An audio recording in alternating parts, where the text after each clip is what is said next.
जय हिंद दोस्तों, आपके अपने YouTube चैनल रेलवे क्लासेस के ऑफिशियल चैनल में आपका स्वागत है। मैं दिलीप राठौर आपके लिए लेकर आया हूं सभी परीक्षा जितनी भी सरकारी नौकरियां है, गवर्नमेंट एग्जाम है, उनके लिए यह जो टॉपिक पढ़ाने वाला हूं आज, कौन सा? संविधान संशोधन। यह हर टॉपिक हर परीक्षा में इससे एक ना एक क्वेश्चन जरूर पूछता है। तो यह वीडियो आपके लिए बहुत ही महत्वपूर्ण है, तो वीडियो को अंत तक जरूर देखना। चैनल पर पहली बार आए हो तो चैनल को सब्सक्राइब कीजिएगा। आइए शुरू करते हैं हमारी क्लास और देखते हैं हमारा पहला क्वेश्चन। तो हमारा पहला क्वेश्चन क्या है? हमारा पहला क्वेश्चन है, भारतीय संविधान के किस अनुच्छेद के तहत संसद संविधान में संशोधन करने की शक्ति प्रदान करता है? तो ऐसा कौन सा अनुच्छेद है जो संविधान संशोधन, मतलब संविधान संशोधन से संबंधित कौन सा अनुच्छेद? तो संविधान संशोधन से संबंधित अनुच्छेद अनुच्छेद 368 कौन सा है? अनुच्छेद 368 संविधान संशोधन से संबंधित है। ठीक है, अनुच्छेद 368। अगर संविधान संशोधन की बात करें तो ये कौन से भाग में? अगर भाग की बात करें तो ये भाग जो है 20 में, संविधान संशोधन भाग 20 में। ठीक है, अगर इसकी बात करें तो ये किस देश के संविधान से लिया हमने? तो दक्षिण अफ्रीका। दक्षिण अफ्रीका के संविधान से हमने संविधान संशोधन लिया है। क्या? दक्षिण अफ्रीका के संविधान से हमने संविधान संशोधन लिया है। तो ये आपको याद रखना। क्या? दक्षिण अफ्रीका के संविधान संविधान संशोधन भाग 20 में, अनुच्छेद 368 में। ये सभी चीजें आपको याद रखना। अगला क्वेश्चन देखते हैं, तो हर क्वेश्चन आपके लिए इंपॉर्टेंट होने वाला। अगला क्वेश्चन है, संविधान संशोधन विधेयक संसद के किस सदन में पेश किया जा सकता है? तो संविधान संशोधन जो अधिनियम होता है वो संसद के किस अधिनियम में पेश होता है? तो संसद में, लोकसभा में पेश होता है, वो राज्यसभा, किसी भी सदन में पेश हो सकता है। तो लोकसभा या राज्यसभा, किसी भी सदन में। ठीक है, तो ये हमारा करेक्ट हो जाएगा। ठीक है, और अगर ये पेश होता है, कितना इसमें बहुमत चाहिए इसको लागू करने के लिए जो 2/3 जितने भी है उसके 2/3, लोकसभा के जो सांसद है उसके 2/3 या उम्मीदवार के 2/3 सांसद आवश्यक है। नेक्स्ट क्वेश्चन है हमारा। नेक्स्ट क्वेश्चन क्या है? संविधान संशोधन विधेयक पारित करने के लिए किस प्रकार का बहुमत की आवश्यकता होती है? तो किस प्रकार के बहुमत? विशेष बहुमत। कौन सा बहुमत चाहिए हमें? विशेष बहुमत। कितने कैंडिडेट चाहिए हमें? कितने मेंबर चाहिए? 2/3। जितने भी उम्मीदवार हैं लोकसभा के सांसद, उसके 2/3, या जब जितने भी अपने उपस्थित है सांसद, उसका 2/3 हमें चाहिए। अगला देखते हैं। अगला क्या है? किस संविधान संशोधन अधिनियम को लघु संविधान या मिनी कॉन्स्टिट्यूशन कहते हैं? कौन सा संविधान संशोधन को लघु संविधान या मिनी कॉन्स्टिट्यूशन कहते हैं? तो किसको बोलते हैं? 42वें संविधान संशोधन। कौन सा? 42वां संविधान संशोधन को बोलते हैं। 42वां जो संविधान संशोधन, 42वां कॉन्स्टिट्यूशन अमेंडमेंट, ये 1976 में हुआ था। कब हुआ था? 1976 में। ये आपको याद रखना। इसको लघु संविधान क्यों बोलते हैं? क्योंकि संविधान में पहली बार क्या? प्रस्तावना प्रस्तावना में एकमात्र बार इसमें संशोधन हुआ था। क्या? प्रस्तावना में एकमात्र बार संशोधन हुआ था। इसके अलावा इसमें क्या जोड़ा था हमने?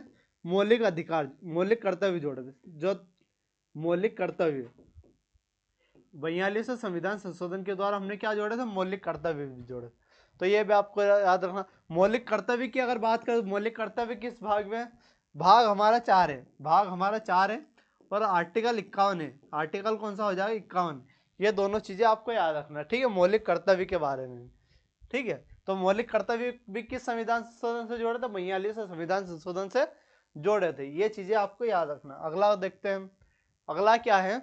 अगला जो क्वेश्चन है हमारा, किस संविधान संशोधन अधिनियम द्वारा संपत्ति का अधिकार मौलिक अधिकार की सूची से हटा दिया है? तो जो संपत्ति का अधिकार था पहले मौलिक अधिकार की सूची में था, उसके बाद इसको क्या? मौलिक अधिकार की सूची से हटा दिया। ठीक है, और क्या? संपत्ति के अधिकार को वित्त सूची में डाल दिया। तो किस? 44वें संविधान संशोधन के द्वारा, 44वें संविधान संशोधन के द्वारा जोड़ दिया। तो ये अपने इससे किससे हटाया? मौलिक अधिकार की सूची से हटाया।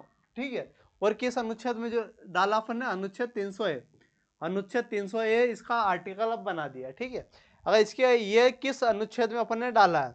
किस भाग? कौन से भाग में? भाग हमारा हो जाएगा भाग 12 में। हमने जो संपत्ति का अधिकार हटाया था उसको भाग 12 में और आर्टिकल 300 में डाला है। ये भी आपको याद रखना। अगला क्वेश्चन देखते हैं।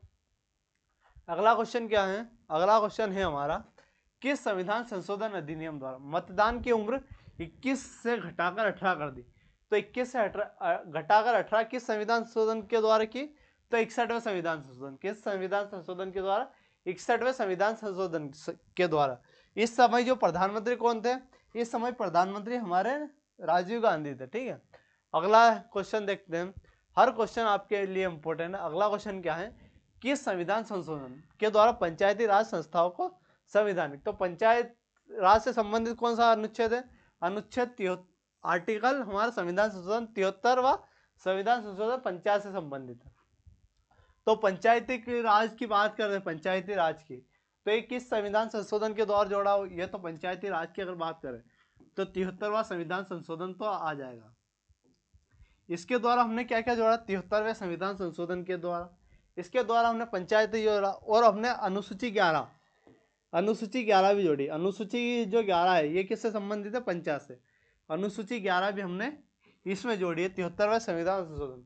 अनुसूची 11 में क्या है? पंचायत। अनुसूची 11 में क्या है? पंचायत। ठीक है, अनुसूची 11 में है हमारे पंचायत। तो ये भी आपको याद रखना है कि 73वें संविधान संशोधन पंचायती राज से संबंधित है, इसमें हमने अनुसूची 11 जोड़ी और पंचायत से संबंधित है। नेक्स्ट अगला क्वेश्चन देखते हैं। किस संविधान संशोधन अधिनियम द्वारा शिक्षा को मौलिक अधिकार बनाया गया? किस संविधान संशोधन द्वारा शिक्षा को क्या कर दिया? मौलिक अधिकार बना दिया। तो कौन सा? 86वें संविधान संशोधन। कौन सा? 86वां संविधान संशोधन द्वारा शिक्षा को मौलिक अधिकार बना दिया गया। और इसका सन भी बहुत बार पूछा जाता है कि जो 86वां संविधान संशोधन हुआ ये कब हुआ था? ये 2002 में हुआ। कब हुआ था? 2002 में हुआ। तो ये भी आपको याद रखना। ठीक है, अगला क्वेश्चन देखते हैं। अगला क्वेश्चन क्या है? किस संविधान संशोधन अधिनियम द्वारा मंत्रिपरिषद का आकार सीमित कर दिया गया? मंत्रिपरिषद का आकार सीमित किस संविधान संशोधन द्वारा किया गया? तो हमारा 51वां संविधान संशोधन। कौन सा? 51वां संविधान संशोधन द्वारा जो है मंत्रिपरिषद का आकार सीमित कर दिया गया। सीमित मतलब जितने भी मेंबर है उसका 15%, मेंबर का 15% से ज्यादा नहीं हो सकता, 15% के अंदर ही होना चाहिए मंत्रिपरिषद का आकार। ठीक है, तो ये आपको याद रखना। ये पूछा जाता है कि कितना परसेंट रहता है, तो हमारा 15% ही रहता है। अगला देखते हैं। किस संविधान संशोधन अधिनियम द्वारा सहकारी समितियों को संवैधानिक दर्जा प्रदान किया गया? तो किस संविधान, कौन सा संविधान संशोधन सहकारी समितियों से संबंधित है? ये हमसे पूछा गया। तो 97वां संविधान संशोधन। कौन सा? 97वां संविधान संशोधन। तो ये भी बहुत इंपॉर्टेंट है, ये आपको याद है। ये कब हुआ था? 2011 में। जो 97वां संविधान संशोधन हुआ था ये कब हुआ था? 2011 में। ये भी आपको याद रखना। ठीक है, अगला देखते हैं। हर क्वेश्चन आपके लिए इंपॉर्टेंट है और हर क्वेश्चन जो है परीक्षा में पूछा गया है और पूछा जाने की भरपूर संभावना है। ठीक है, अगला क्वेश्चन क्या है? किस संविधान संशोधन अधिनियम द्वारा भारत और बांग्लादेश के बीच भूमि सुधार समझौते से संबंधित है? कौन सा संविधान संशोधन बांग्लादेश और भूमि 100 बीघा कॉरिडोर से संबंधित है? इसको 100 बीघा कॉरिडोर संविधान संशोधन के नाम से जाना जाता है। तो कौन सा? 100वां संविधान संशोधन। कौन सा? 100वां संविधान संशोधन बांग्लादेश और भारत की भूमि सीमा से संबंधित है। ठीक है, अगला देखते हैं। अगला क्या? किस संविधान संशोधन अधिनियम द्वारा वस्तु और सेवा कर जीएसटी किस संविधान संशोधन के द्वारा जोड़ा गया आपने? तो 101वां संविधान संशोधन। कौन सा? 101वां संविधान संशोधन। ये कब हुआ था? 2016 में। जीएसटी वाला संविधान 101वां कब हुआ था? 2016 में। और जीएसटी लागू कब हुआ था? 1 जुलाई 2017। 1 जुलाई 2017 से पूरे देश में यह जीएसटी लागू कर दिया था। ठीक है, अगला देखते हैं। अगला क्वेश्चन क्या है? किस संविधान संशोधन अधिनियम द्वारा आर्थिक रूप से कमजोर वर्गों ईडब्ल्यूएस को 10% का आरक्षण दिया था? ईडब्ल्यूएस को 10% का आरक्षण किस संविधान संशोधन द्वारा दिया गया? तो जो 103वां संविधान संशोधन। कौन सा? 103वां संविधान संशोधन के द्वारा ईडब्ल्यूएस को 10% आरक्षण दिया गया था। अगला देखते हैं। किस संविधान संशोधन अधिनियम द्वारा अनुसूचित जनजाति के में लोकसभा राज्य विधानसभा में सीटों का आरक्षण 10 वर्ष के लिए बढ़ा दिया गया? तो किस संविधान संशोधन के द्वारा बढ़ा दिया गया था? तो 104वां संविधान संशोधन के द्वारा बढ़ा दिया गया था। और जो एंग्लो इंडियन थे उनका आरक्षण कम कर दिया था। जो लोकसभा में 2 सीट थी और विधानसभा में 1 सीट थी, ये हमने क्या कर दिया था? क्रॉस कर दिया, हटा दिया है। अगला देखते हैं। किस संविधान संशोधन अधिनियम द्वारा सामाजिक और शैक्षणिक रूप से पिछड़े वर्गों की सूची राज्य सरकारों की शक्ति में बहाल? मतलब जो ओबीसी वर्ग में कौन है कौन नहीं है, यह शक्ति राज्य सरकार को दी थी। ये किस संविधान संशोधन द्वारा दी थी? तो ये जो शक्ति दी थी 105वां संविधान संशोधन के द्वारा राज्य सरकार को दे दी थी। ठीक है, नेक्स्ट क्वेश्चन देखते हैं। नेक्स्ट क्वेश्चन क्या है? किस संविधान संशोधन अधिनियम द्वारा महिला आरक्षण विधेयक सबसे नवीनतम संविधान संशोधन है, ठीक है। नारी शक्ति अभिनंदन विधेयक के नाम से भी जाना जाता है। तो ये कौन सा संविधान संशोधन के द्वारा जारी हुआ, ठीक है।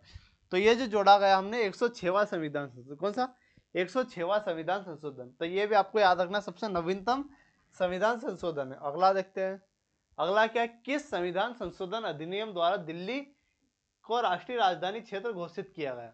किस संविधान संशोधन द्वारा जो दिल्ली है उसको राष्ट्रीय राजधानी क्षेत्र घोषित किया। तो किस संविधान संशोधन के द्वारा जोड़ा है, तो ये जो होने वाला है 51वां, कौन सा नहीं 69वां संविधान संशोधन, कौन सा 69वां संविधान संशोधन के द्वारा जो दिल्ली को राष्ट्रीय राजधानी क्षेत्र घोषित किया गया था, ये आपको याद रखना है। अगला देखते हैं, अगला क्या, किस संविधान संशोधन अधिनियम द्वारा कोंकणी, मणिपुरी और नेपाली भाषाओं को 8वीं अनुसूची किससे संबंधित है, भाषाओं से। जब मूल संविधान में 14 भाषा थी, वर्तमान में कितनी है, 22 है, वर्तमान में हमारी 22 है। जो कोंकणी, मणिपुरी, नेपाली किस संविधान संशोधन के द्वारा जोड़ी, तो 71वां संविधान संशोधन के द्वारा हमने मणिपुरी, कोंकणी और नेपाली हमने जोड़ी, नमक के नाम से भी याद कर सकते हैं आप। अगला देखते हैं, अगला क्वेश्चन क्या है, किस संविधान संशोधन अधिनियम द्वारा बोडो, डोगरी, मैथिली और संथाली भाषा को जोड़ा गया। तो 71 तो हमने पिछला देखा था, अब कौन सा है 92वां संविधान संशोधन के द्वारा हमने जोड़ा है। अगला क्वेश्चन देखते हैं, अगला क्वेश्चन क्या है, किस संविधान संशोधन अधिनियम द्वारा दल बदल विरोधी कानून। तो दल बदल कानून किससे संबंधित है, 52वां संविधान संशोधन, कौन सा 52वां संविधान संशोधन के द्वारा दल बदल कानून लागू किया था। और 52वां संविधान संशोधन के द्वारा हमने क्या 10वीं जो अनुसूची, 10वीं क्या है 10वीं अनुसूची भी हमने 52वां संविधान संशोधन के द्वारा जोड़ी। और 10वीं अनुसूची किससे संबंधित है, दल बदल से, ये भी आपको याद रखना। अगला देखते हैं, किस संविधान संशोधन द्वारा राष्ट्रीय पिछड़ा वर्ग आयोग को संवैधानिक दर्जा प्रदान किया गया। ओबीसी आयोग को संवैधानिक दर्जा कब प्राप्त हुआ, किस संविधान संशोधन के द्वारा, 102वां संविधान, कौन सा संविधान संशोधन द्वारा, 102वां संविधान संशोधन के द्वारा जो ओबीसी आयोग को संवैधानिक दर्जा प्राप्त हो गया।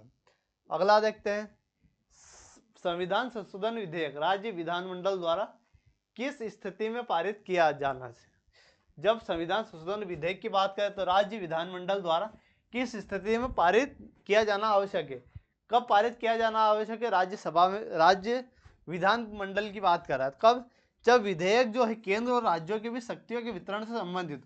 तब क्या लोकसभा राज्यसभा में तो पारित होगा ही सही, लेकिन जो राज्य विधानसभा है उसमें भी हमारा पारित होना आवश्यक है, ठीक है। नेक्स्ट क्वेश्चन देखते हैं, नेक्स्ट क्वेश्चन जो है हमारा, किस संविधान संशोधन अधिनियम द्वारा गोवा, दमन द्वीप को भारतीय संघ में शामिल किया गया। किस संविधान संशोधन के द्वारा गोवा और दमन द्वीप, सभी जानते हैं जो गोवा और दमन द्वीप पर पुर्तगाल का शासन था, उसके बाद हमने इसको जोड़ा पुर्तगाल को हटा के। तो जो 12वां संविधान संशोधन हुआ, 12वां संविधान संशोधन के द्वारा गोवा और दमन द्वीप को भारतीय संघ में शामिल किया गया है। अगर 12वां संविधान संशोधन कब हुआ था, 1961 में, ठीक है, कब हुआ था 1961 में, ये भी आपको याद रखना, ठीक है। तो यह क्लास आपको कैसी लगी, अगर क्लास अच्छी लगी तो वीडियो को लाइक, शेयर और चैनल को सब्सक्राइब कीजिएगा। मिलते हैं अगले नेक्स्ट वीडियो में, धन्यवाद।